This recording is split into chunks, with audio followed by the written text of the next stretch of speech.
মানুষের মনটা খুবই অদ্ভুত। কখন যে কি খেতে মনে চায় মানুষ নিজেই জানে না। একেক সময় একেকটা ক্ষণিকের মধ্যে মন মর্জি সবকিছুই উল্টে যায়। সেটা আমার ক্ষেত্রে তো অবশ্য অনেক হয়। এখনই খেতে মনে চায়, এখনই আবার মর্জি উল্টে যায়। কি আর বলবো। বৃহস্পতিবারের ভিডিওটা। তো সকালে ঘুম থেকে উঠে আগে একটু হাঁটাচলা করে তো একটু ঘুরে গেড়ে তারপরে বাজারটা করে নিয়ে আসলাম। ছেলে ঘুমে থাকতে থাকতে আগে বাজারটা সেরে ফেলেছি আর কি। তো আমি প্রায় চেষ্টা করি সকাল সকাল বাজার করতে, কারণ সকাল সকাল বাজার করলে বিশেষ করে মাছগুলো খুবই তাজা, একদম ফ্রেশ মাছ পাওয়া যায়, ছোট মাছ পাওয়া যায়। তো ছোট মাছ আমার কাছে এমনিতে অনেক ভালো লাগে। তো আজকে আমি কিছু ছোট মাছ এনেছি। এগুলো হচ্ছে ভাটা মাছের ছোট পোনা বলি আর কি। পোনা তো সাথে কিছু পুঁটি মাছও আসছে। তো এখানে মলা মাছ এনেছি একটু। মলা মাছটা একদম ফ্রেশ ছিল, আর ছিল সাথে কিছু চিংড়ি মাছ। চিংড়ি মাছটা মনে হচ্ছিল যে এই মনে হয় আজকেই ধরা হয়েছে, বাট এগুলো কোথাকার চিংড়ি আমাদের এখানে আসছে আল্লাহ জানে, কারণ আমাদের এখানে চিংড়ি চাষ হয় না। এগুলো অবশ্যই উপকূলীয় অঞ্চলে হয়। তারপরে অবশ্যই পাঙ্গাস মাছ তো আনতেই হবে। পাঙ্গাস মাছ ছাড়া তো আমার ঘর একদম অচল। আমার ঘরে পাঙ্গাস মাছ ছাড়া কথা নেই। পাঙ্গাস মাছ আনতেই হবে। আমার ছেলে তো এমনিতে কাঁটা চুনা খেতে পারে না, সেজন্য, আর আমার দেবর তো পাঙ্গাস মাছ ছাড়া অন্য কোনো মাছ খেতেই চায় না। তারপরে দুইটা শিং আর একটা মাগুর মাছ এনেছি। এই দুইটা মাছে প্রায় 1 কেজির কাছাকাছি হয়ে গেছিলো। 3টা মাছগুলো মাশাআল্লাহ অনেক বড় বড় ছিল। আর দুটা মুরগি এনেছি, একটা কক মুরগি আর একটা হচ্ছে ব্রয়লার মুরগি। কারণ ব্রয়লার মুরগি আমার হাজব্যান্ড খেতে চায় না। এমনিতে ওর জন্য ভাজা পোড়া কিছু করলে ব্রয়লার মুরগি খায়, নইলে খায় না। তারপরে সকালে নাস্তার আয়োজন।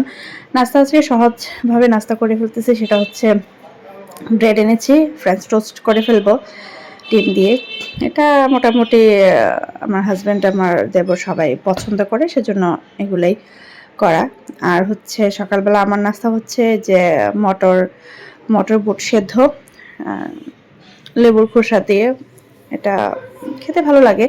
তো দুপুরবেলা হচ্ছে রান্না করে নিয়েছি, কি বলে এটাকে, কাঁকরোল পটল এগুলা দিয়ে রান্না করে নিয়েছি ছোট মাছ দিয়ে। আর রাতের বেলা না, দুপুরবেলায় পাট পাতা ছিল, পাট পাতার বড়া করেছি। তো আজকের বাজারে কিছুই তেমন রান্না হয় না, শুধু ছোট মাছগুলো রান্না করেছি। তো পাট পাতার বড়া দিয়ে মাছের তেল দিয়ে মেখে খাচ্ছিলাম। মাঝে মাঝে একটু ভাজা পোড়া খেতে ইচ্ছে করে। অনেক দিন প্রায় মাসখানেক হয়ে যাবে ভাজা পোড়া খাওয়া হয় না। তো ভাবলাম একটু খাই। দেখে বাস আমার হাজব্যান্ড তো পাট পাতার বড়া অনেক পছন্দ করে। তো করব করে করা হচ্ছিল না, তো আজকে করে নিলাম। আর হচ্ছে এখানে সবজিগুলো দিয়ে ছোট মাছ দিয়ে ঝোল করেছে, আলহামদুলিল্লাহ এত মজা হয়েছে। এমনিতে ছোট মাছ আমার খুব পছন্দ। আর অনেক দিন ধরে ওই যে মিষ্টি খাওয়ার ক্রেভিংস হচ্ছিল, মিষ্টি মিষ্টি। তো ভাবলাম যে কি করা যায়। তো ঘরে চকলেট রাখা ছিল, সেজন্য ভাবলাম ইন্টারনেট ঘেটে ঘেটে তারপরে যে বের করলাম এই যে চকো লাভা কেক। এটা আমার এত মনে ধরেছে খাওয়ার জন্য, মানে আমি কখনো এটা ট্রাই করি নাই বাসায়। আমার দেবর কয়েকবার এনে খাইয়েছিল, বাট এত মজা ছিল।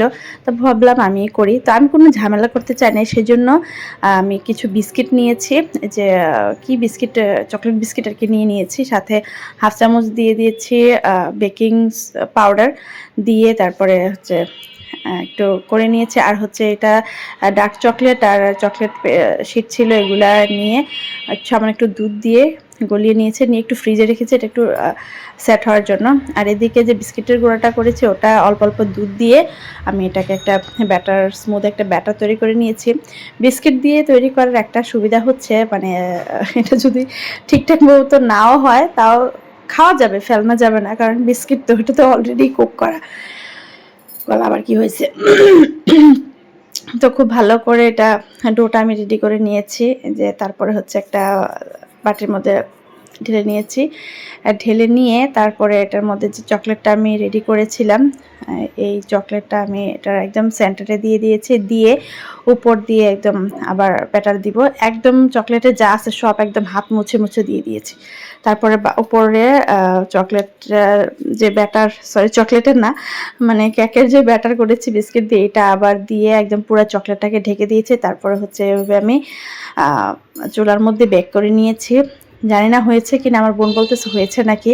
তা আমি দেখলাম, না হলেও সমস্যা নাই। চকলেট আর চকলেট বিস্কিট এক্সট্রা কাঁচা কিছুই নেই, জাল করা দুধ দিয়ে গুলানো, হইলে হবে না হইলে নেই, এভাবে খাই ফেলবো। বাট আমার কাছে মানে এত মজা লাগছে এটা চকো লাভা কেক, মানে চকলেট আর ইয়েতে এত ক্রিমি, আলহামদুলিল্লাহ এত মজা হয়েছে। প্রথমবার যে এত মজা হবে ভাবি নাই কিন্তু।